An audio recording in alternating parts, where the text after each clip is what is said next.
मुख्यमंत्री फडणवीसांच्या उपस्थितीमध्ये आज पुण्यामध्ये पश्चिम महाराष्ट्रामधील भाजप पदाधिकाऱ्यांची बैठक। आगामी निवडणुकांच्या पार्श्वभूमीवर बैठक। महसूल मंत्री चंद्रशेखर बावनकुळे बैठकीला उपस्थित राहणार। गणपतराव देशमुखांच्या घरावर दारूची बाटली फेकल्याची घटना समोर। घटनेच्या निषेधार्थ सांगोला शहर तसंच तालुका कडकडीत बंद। तालुक्यामधील बाजारपेठा, दुकानं, वाहतूक बंद। आरोपीवर कडक कारवाई करण्याची मागणी। डोंबिवलीमध्ये काँग्रेसचे पदाधिकारी प्रकाश मामा पगारेंना भाजप कार्यकर्त्यांनी साडी नेसवल्याचं प्रकरण। काँग्रेसचे प्रदेशाध्यक्ष हर्षवर्धन सपकाळ आज कल्याणच्या डीसीपींना भेटणार, तर साडी नेसून मी हटणारा नाही, घाबरणारा नाही, प्रकाश मामा पगारेंची प्रतिक्रिया।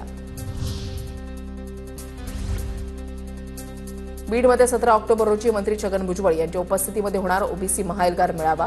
मंत्री पंकजा मुंडे, आमदार धनंजय मुंडे यांनाही देणार निमंत्रण। 2 सप्टेंबरचा जी आर रद्द करण्याच्या मागणीसाठी बीडमध्ये मेळावा होणार। संतोष देशमुख हत्या प्रकरणातील सुदर्शन घुलेचा दोषमुक्तीचा अर्ज फेटाळला। राजकीय द्वेषापोटी आरोप झाल्याचा दावा करत सुदर्शन घुलेचा अर्ज, मुख्य सूत्रधार वाल्मिक कराडचाही अर्ज काही दिवसांपूर्वी फेटाळला होता। निलेश घायवळ आणि सचिन घायवळच्या खरेदी विक्री व्यवहाराची आर्थिक गुन्हे शाखेकडून चौकशी सुरू। निलेश घायवळच्या 40 मालमत्तांच्या प्रकरणांची चौकशी होणार। घर झडती दरम्यान पोलिसांना अनेक ठिकाणचे महत्त्वाचे जमिनीचे कागदपत्र आढळले।